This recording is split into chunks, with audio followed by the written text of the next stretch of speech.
better team won. The team that looked like they wanted it more won, and I'm really disappointed.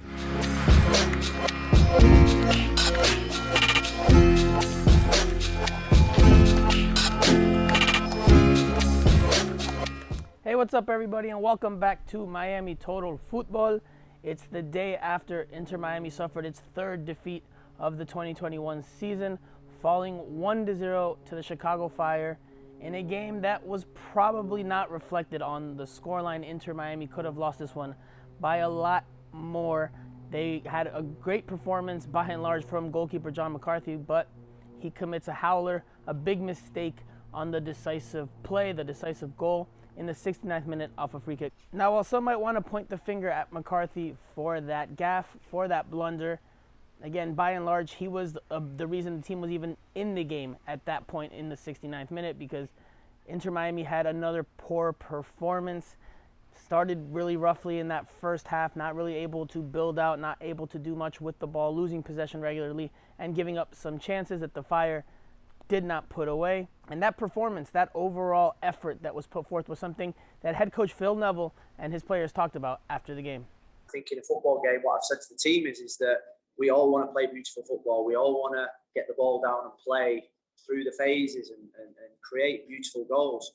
But in football, you've got to win the battle first. You've got to stay with runners. You've got to win the headers. You've got to win the tackles. You've got to be disciplined. You've got to defend well. And if you don't do that, you don't win games of football. Football's a very simple game, and if you go out there with have a better attitude than your opponents and more desire and more hard work, then usually you come out on top. And today, I thought they had that in abundance, and we really struggled. We had moments in the first half where we came through that and we showed a bit of dominance, but if you're going to start the game like, you're going to struggle. We can talk about how we want to play and what we want to do and where we want to go, but everything comes back to hard work. I don't think today was a great example of how you win games and how you win games in the MLS. There was certainly an element in terms of the effort put forth and the mentality that was on display from the team that resulted in this poor performance, but I think a big part of it too was the Chicago Fire's ability to high press. They seemed to take a play out of the blueprint that CF Montreal had rolled out a week and a half ago in that ugly loss at home for Inter Miami. And the Fire high pressed from the first minute on. They did not allow Inter Miami to comfortably build out, and try as they might, the Herons could not make it work. They tried to force the issue and play down the middle as they did at times through FC Cincinnati, but this time it was not as effective.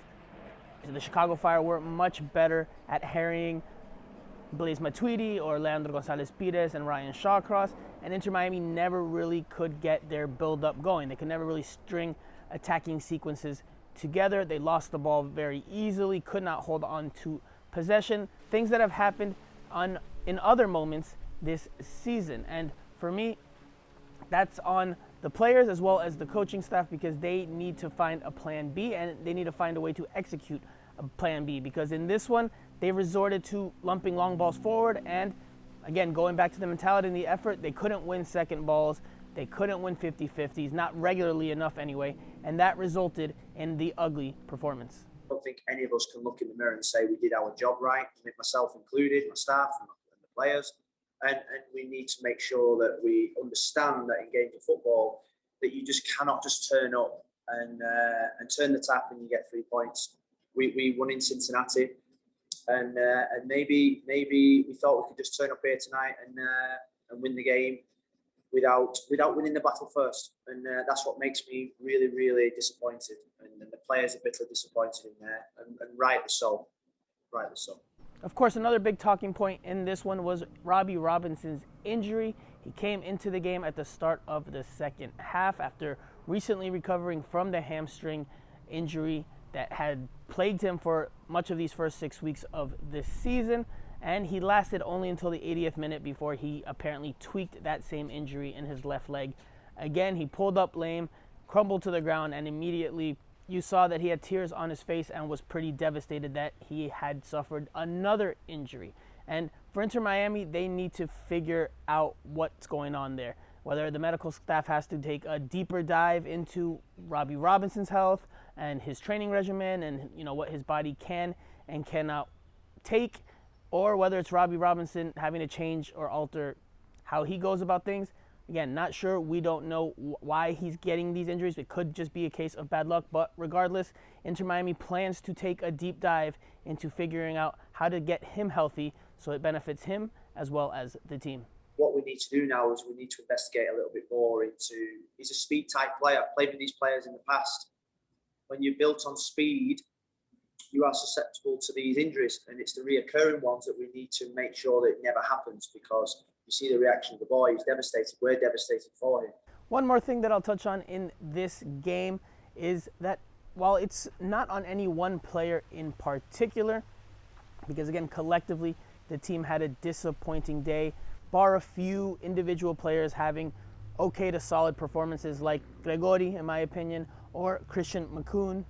A couple of players that showed fairly decently, but by and large, again, this was a collective disappointment and collective frustration because the performance was just not up to par. But all that said, I still think Inter Miami needs to get more out of Blaise Matuidi, or find a way to do so, because he's a designated player playing in the center of the field, and I can't remember the last time he's had a really, truly influential game in the middle of the park and helping not only to win the battle, the possession battle, but to also be a little bit stronger defensively. I think he's shown, especially this season, quite a bit of issues on that side of the ball and just not enough with the ball when trying to link up and create attacking sequences. So I think Blaise Matuidi, that's someone that they have to find out how to get him going. They need to find a way for him to raise his level, because without him being able to be the DP that he is, then that midfield is really going to continue to struggle, especially in terms of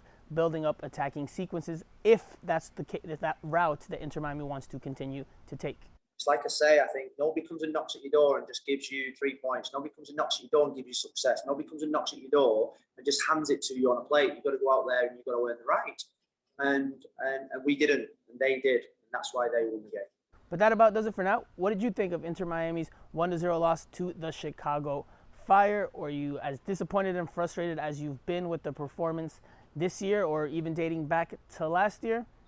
Let me know in the comment section below. Also, let me know about who you thought had a good game and who you thought may not have had such a good game. Of course, as always, don't forget to like, comment, share, and subscribe. I'm Franco Panizo of Miami Total Football, and we'll be back this week ahead of the big game at Drive Pink Stadium that should be played in front of a sold-out crowd at full capacity on the weekend. So that does it for now, and we'll see you guys again soon.